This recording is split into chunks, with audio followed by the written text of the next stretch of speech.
अमचन music की शानदार प्रस्तुति।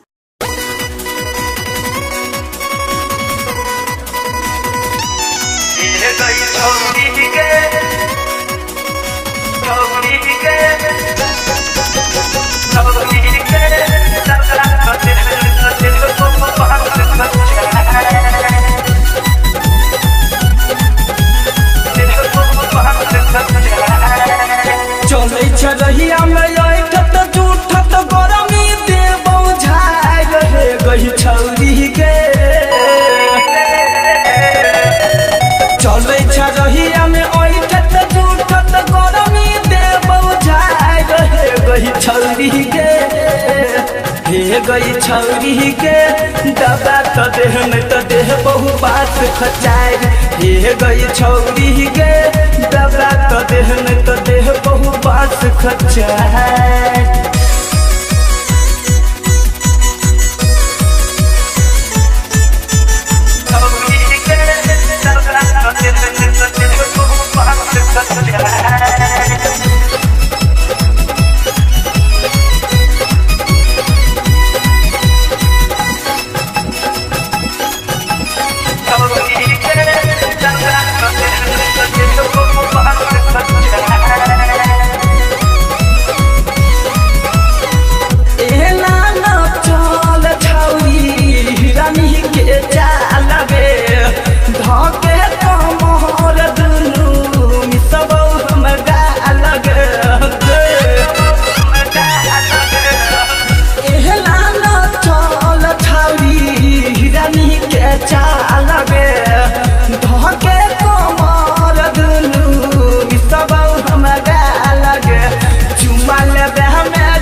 गई छौरी गे दबा तो देह में तो देह बहु बात खचाय। हे गई छौरी गे दबा तो देह में तो देह बहु बात खचाय।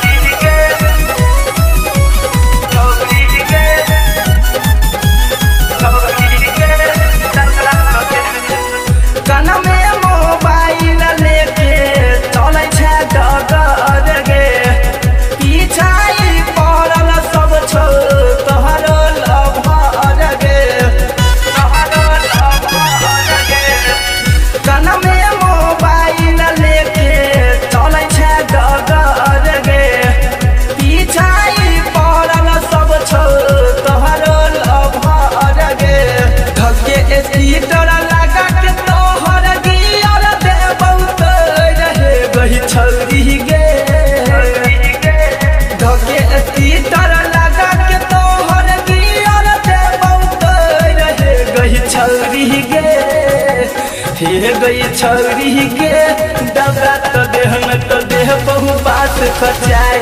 हे गई छौरी गे दबा तो देह में तो देह बहु बात खचाय।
देह बहु बात कचाई हे गई छौरी गे दबा तो देह में तो देह बहु